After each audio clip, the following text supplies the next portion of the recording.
Thank you very much, Dr. Don, and thank you for the great overview of some of the potential areas of trade and opportunities, especially with respect to trade. And thank you for the to the previous presenter for doing the same. In the interest of time, I think what we will do is move directly to our discussant for this session. It's my understanding that we only have one person, and that's Ms. Caroline.N from UNECA. Caroline, are you still here?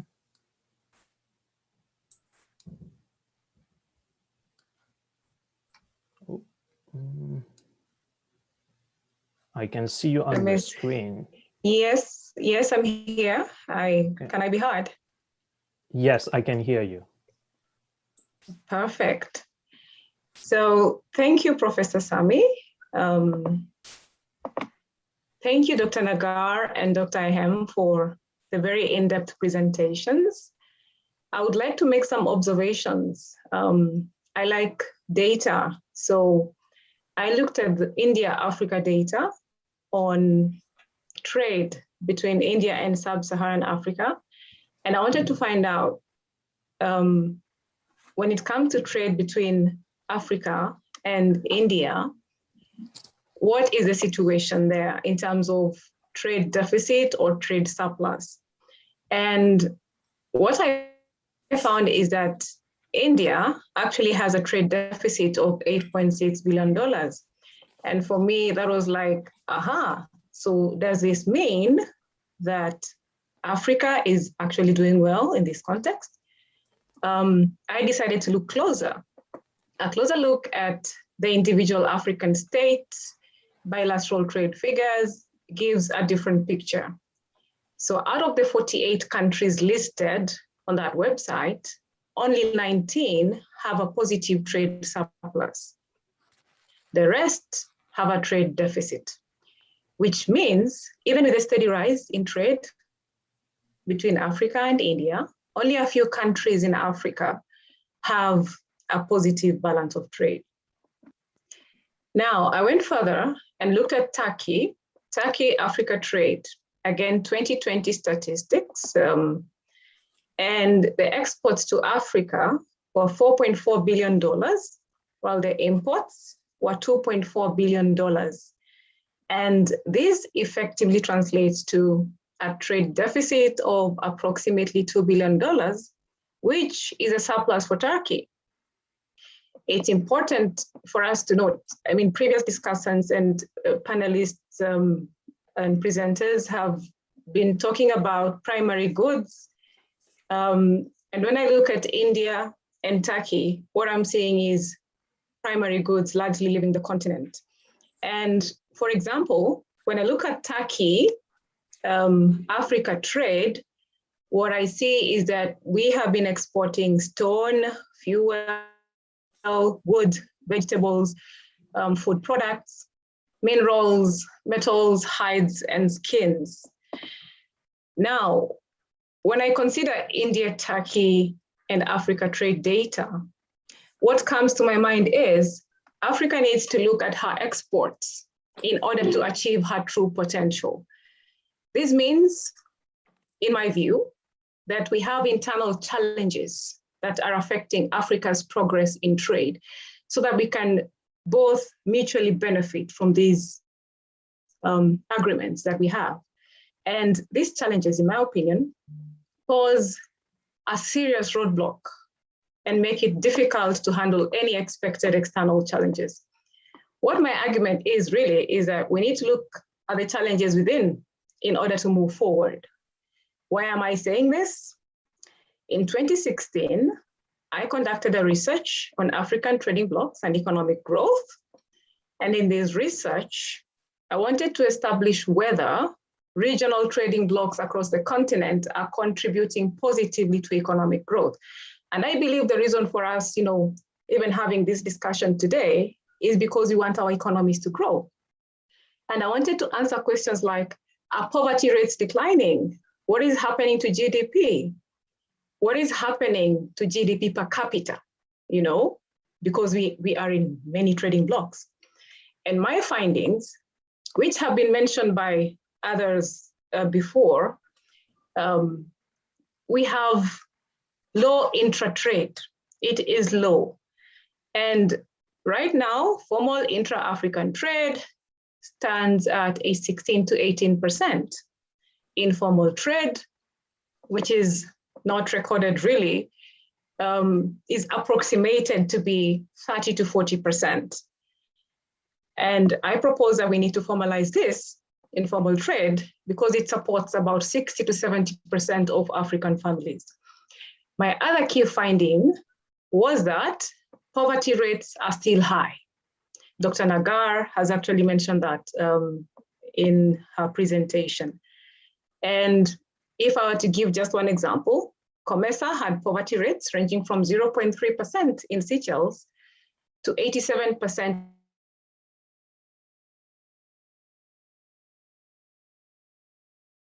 in the DRC. It's arguably the richest country on the continent. And if you're talking about 87% poverty rate, then it means that there is something that we are not doing right. And my third finding was that we have many social, political, and economic challenges that weaken African trading blocs. And these again have been mentioned before. Just to mention others, we have been overlooking domestic entrepreneurship, which is key. We rely so much on primary exports, that has been mentioned. Resource benefit distribution is a problem on the continent. So in other words, a few are benefiting and the masses are not getting the benefit as much as they should. We have tariff and what I will call persistent non-tariff barriers, a case of economic dependence, political instability, and just politics. The willingness of our politicians to make things work is a problem. Surprisingly, I found religion and ethnicity to also affect trading blocs on the continent. And those are just a few of the things I found. Now, fast forward, that was 2016, 2021, I'm finalizing on my doctoral thesis, and I'm looking on the implementation of the East African Community Common Market Protocol. And what is interesting is that I am finding what I found when I was looking at African trading blocs, but there is more. And this can hopefully inform, our thought processes as we look at implementation of the African Continental Free Trade Area. So some of the challenges that I have found are poor political leadership. That is number one in both the African trading blocs and the EAC. Issues to do with sovereignty, nationalism. We have sentiments in East Africa like buy Kenya, build Kenya. Buy Rwanda, build Rwanda. No one is saying buy East Africa, build East Africa. Issues to do with mistrust. We don't trust each other. Funding and budget. We are donor dependent to a point where we have projects that start and stall when a donor pulls out. I mean, that is serious. We have physical infrastructure challenges. GDP differences are affecting our decision making. Poor cross-border trade processes are still there. There are restrictions to free movement of goods because of persistent non-tariff barriers.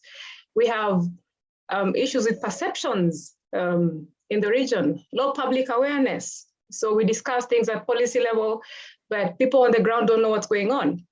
Private sector participants in this study told me that they are rarely involved in the decision-making process. And even if they are, they don't know what happens when the decisions are made. Corruption is major. Counterfeit and substandard goods, different legal systems. And my thinking is this, we are trying to gain from the benefits of bilateral trade agreements for India, Turkey, and the rest of the world, with challenges that are still dragging us down within our small regional groupings. And I suggest that we need to seriously work on these challenges in order to reap the benefits of bilateral trade. And I'm sure someone is asking, and this has probably been some of the questions people have been asking, so what do we do? where do you go from here? So that when we are talking about bilateral trade agreements for India, Turkey, China, UK, etc., what do we do? And I propose the following. In economics, we have the simple concept of demand and supply. I'm sure most of you are familiar with that. And in Africa, the problem we have is simple. The supply side of our economies are weak. So we just need to strengthen the supply side of our economies. And that will help us to stop exporting primary goods, like we have seen for India, for Turkey. And we will start, having products that are able to compete internationally. And some of the policies, if you want to strengthen the supply side, are policies to raise productivity and encourage innovation across the continent. Policies to encourage business startups. Going back to my earlier point, when I mentioned that 30 to 40% of intra-Africa trade is informal, this informal trade takes us to the startup. So let's go to the ground and listen to what the common man is saying and empower them and make the supply chains work from that level. I am an academician and a researcher, and what I have seen is that in our education system in Africa, we have put a lot of emphasis on white-collar job training, and that has left a serious skills gap on the continent. So we need policies that will help invest in education. And Dr. Nagar said something about the population of Africa, and approximately 60% of Africa's population is under the age of 25. Can you imagine what we can do with that? Then we have what has also been said before. We need to invest in modern critical infrastructure so that the supply chain is able to function and move effectively. Now, another thing I want to mention, a policy direction, is, someone was asking, what happens during the negotiation? And we need to ask ourselves as Africa, what is Africa getting from this relationship? It is bilateral trade, but what are we getting out of it? So we need to establish a framework that guides the rules of engagement for bilateral trade agreements. And maybe when we do that, African countries will start benefiting fully from these agreements. And in the case of India and Turkey, they have been key partners for Africa. And of course, we acknowledge and we still ask for more support in terms of technology, skills transfer, manufacturing, etc., so that Africa can be able to move forward and improve the lives of the people. And this point I want to make is very close to my heart. We need to instill a sense of Africanness in the continent. You are at policy level, you are at a level of influence. Why don't we have a sense of pride in the continent, its resources, and what we can achieve? Let's work towards Made in Africa. And of course, when we build a united Africa, the effect will spill over to bilateral trade agreements. And the fact that, Africans feel that they will get products from other parts of the world better than what they have is a tragedy, in my opinion. So it's very important that we consider that. Lastly, I wrote a book on bilateral trade between Kenya and India. Some of the factors I believe can provide a platform for us to think about when you're talking about external challenges that the African continental free trade area will face. And some of the things I wrote about were technology. To me, technological know-how sets nations apart as superior or inferior. We have culture, and understanding of the society a country is getting involved in is very important, as it dictates a lot on how to capture such a market. So how is Africa presenting itself to India, to Turkey, and to the rest of the world? That informs how the rest of the world trades with us. Trade imbalance also affects trade. Poor standards of products, corruption, tariffs, immigration laws, diplomatic relations, participation and support of supra-societal organizations like the World Trade Organization is also key. So in conclusion, I just want to say the African Continental Free Trade Area will provide a number of opportunities for the Indian and Turkish firms and other investors to tap into a larger, unified, simplified, and more robust African market. And I believe with the right policies and frameworks in place, we can, and we will unlock Africa's tremendous potential, which ideally will deliver prosperity to all Africans. However, if we do not fix our internal challenges, what we are facing, then we expose ourselves to failure in the long run. Thank you very much.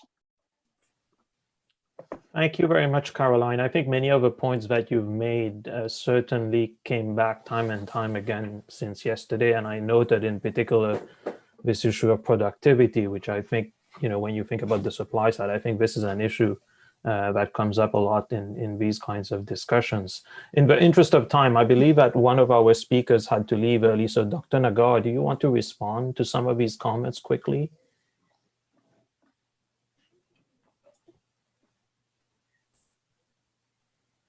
Hi, can you hear me? Yeah. Thanks. Thank you, Caroline and Professor Sammy. My surname is Nagar. I know the pronunciation in French in particular, so I was trying to second guess what it was. Thank you. It's Gujarati. I'm mixed. So just to put that out. Okay, thanks. Caroline, I did not see your book. I wish I did. I'll share it with you. When I wrote my papers, I'm going to hunt that down and look forward to reading it. Thank you for that. You make a very good key round of observations. I don't know how else to add to that, but what I can say is that we need to look at where is the wealth going? Where is the wealth sitting? Who is benefiting from these agreements? Take South Africa, for example. We are now over 25 years post-democracy, and it's not a negative to our government, but the fact is 80% of the wealth is with a small group, as we know, a very tiny group of conglomerates, and that is where the wealth is sitting. So the fundamental point is to build and how to build small, micro, medium enterprises, how to get Hewlett's or Tongaat, these big sugar mills to cooperate in negotiations and bring on board the small, medium, micro enterprises. We did a project on leather, for example, and we had these mega cooperatives from the 19th century that are still operating in South Africa, and they are still pumping in leather into the motor industry in South Africa, and all the smaller businesses, they can't get a foot in the door